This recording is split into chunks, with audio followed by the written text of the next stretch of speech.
When we talk about the economy and when we talk about the direction of America, people, they don't care like they used to. They're trying to make money. Part of that is due to duress. It's not all just, people have given up. When people get desperate, when you've boxed yourself into a corner, and when your prospects for the future are a bit bleak,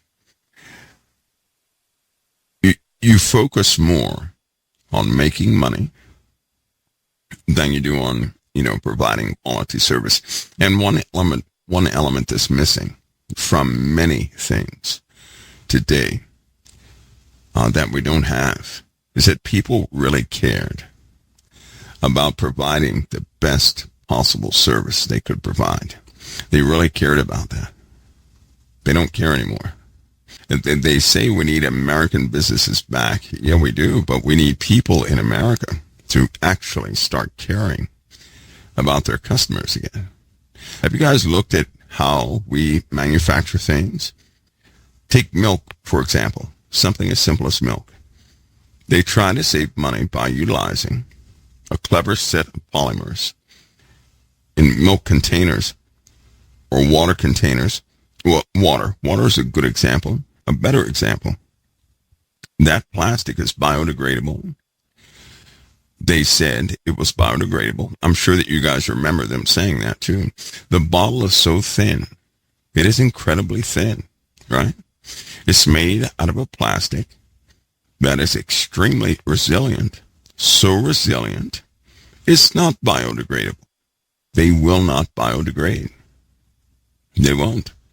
That's why they're in the oceans floating around. Do you guys know when they first started making those bottles? If you put one of those bottles in the ocean, within a month, it was gone, totally gone. Absolutely and totally disintegrated, right? So then this biodegradable marketing campaign is nothing more than a part of a marketing campaign to get people to trust or to buy more of a product. And here we have, again, people caring about the bottom line. They care about the money. They care about the sale. They don't care about the people, right? Hear me on this, because if someone does not have a talk with American manufacturers, I mean a real deep talk, so they would care about the people again, that it would begin to convey, that care would convey in their products and services. But when they outsourced everything to China, we began to receive high-quality items for Christmas, high-quality items in just about every single category of products, didn't we? Now, when they start cutting that off, the American cheaply made stuff is starting to come back, right? Like clothes hangers, where you go and hang your shirt up and then it breaks in half, right? It's not there. It's starting to reflect in foods, right? People are buying eggs, and the yolk of the eggs is like silly putty. Has anybody run into that yet? Have you gotten some eggs from one of these stores where the yolk, you can smash it all day and it's still one piece? Do you all understand there are lots of people in the USA that do not want to work? They don't want to work. They don't. They don't want to work, especially parts of this new generation. Right? This new generation is so incredibly protected that they don't know what hard work is. Nobody who wants to be a trash man. What kid grows up and says, I'm going to work in I want to be the trash guy. I'm going to be the guy that gets all the trash from the city, right? And gets it away from our people, our neighborhoods. Nobody grows up saying that. Nobody. Do you know there's a shortage of 2 million employees in America right now? 2 million employees in America in things like, manual labor jobs. There is a shortage, right? They can't fill it. They just can't fill it. I don't know why they won't give these numbers out to people. News agencies should actually go and find out what the shortage is How many of you have seen your gas companies digging up the ground again?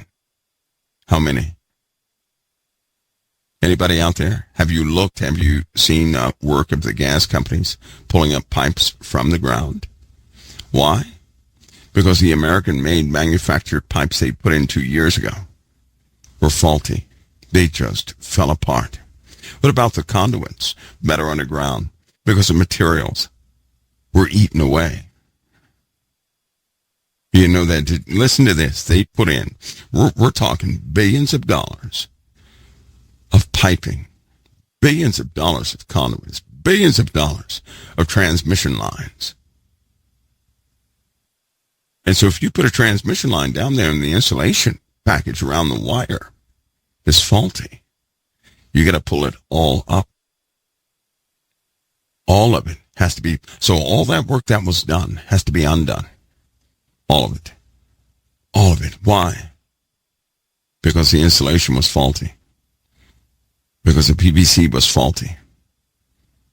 Because some of the carbon-based wrapping around those wires and everything is faulty. It's being eaten away. Eaten away by the acidic nature of the soil. The acid in the soil is so bad, it's eating up everything. No doubt you guys should have seen it. And the wind is exposing that the methods of putting these power line poles in the ground was flawed big time. It's happening all over the U.S. So let me really make sure you understand this. That means natural gas lines. There's a problem. Now, they can't advertise that, can they? They can't do that. You can't advertise that you have problems in the network with the electric companies. You can't advertise that, can you? You can't do that. And we're the brilliant minds. We're supposed to be working on these problems at breakneck pace to get this repaired. Well, they're on social media attempting to survive. See, that's the problem.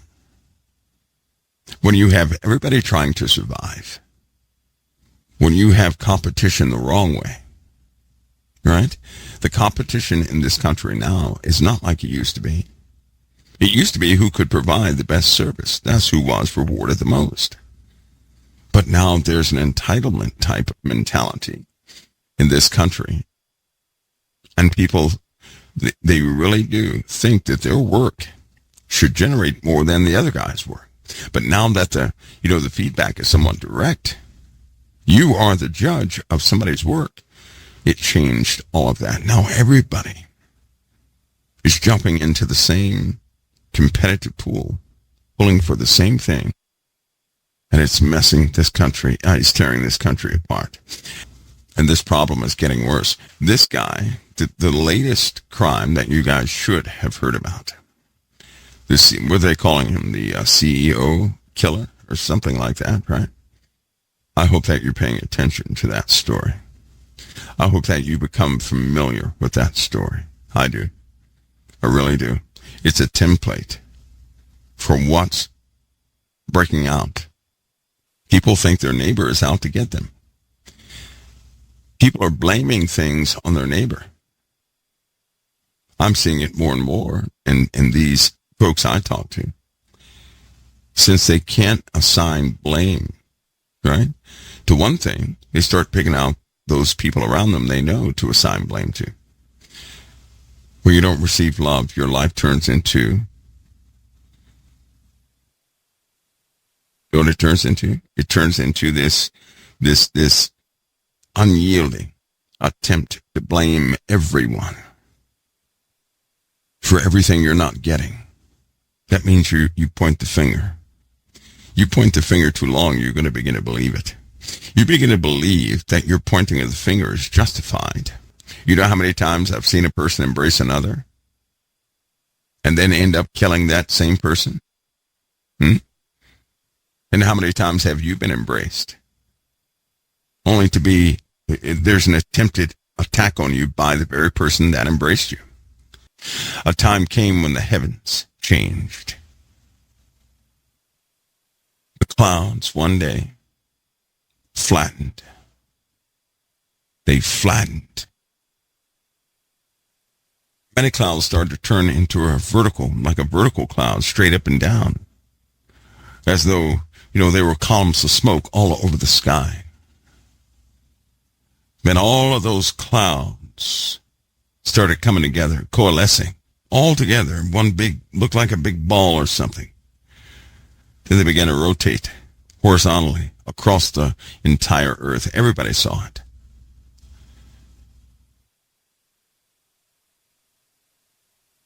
As darkness came, everybody started to see this amber light forming right above these clouds. And the heavens became noisy for the first time. Time went on, the ground shook. All the clouds were still coalesced in a ring around the earth, and this maintained itself for months. The sky began to light up. Things began to fall to the earth, and as they would pass through this center ring. The earth had a ring around it, this column of rings. He began to see parts of Revelation take place. Then there was an object that skipped over the atmosphere, and it was loud. It sounded like 1 billion trumpets, 1 billion saxophones, scraping chalkboards and everything else as it passed overhead. And as it passed overhead, it took this ring of clouds with it. Nothing was over the face of the earth. That's when it became hard to breathe. That's when parts of the surface of the earth began to break upward. Now the guy who had a conventional explanation for everything, at this point he had lost his mind. He was convinced he knew what it was. So he went into the earth to protect himself. The other guy trusted in his father. And he was led to a place that was not in the earth. A place he could walk to. But he walked for 2 days, and he got there. And as this moment passed, and many people started to kill each other to get underground to protect themselves, they knew the worst was coming. They could see a glow growing in the atmosphere. It was getting bigger and bigger. In the meanwhile, many things were out of place at that time. And then this great light descended from the heavens. Can you imagine a bright light that comes right in the sky and it just spreads out? It looks like 10 billion circles came from that thing. And this great light continues to descend. Everybody witnessed it. Those who were of conventional thinking, something hit them in their souls. But the guy that simply accepted what the Lord did, he stood up. He stood up in a boldness. But the other guy, who was also happy with his belief, fell to his knees. That light took on a form. That form was recognized by every single soul on earth. At the appearance of this light, so did people that were long past appear too. They realized they just saw Christ.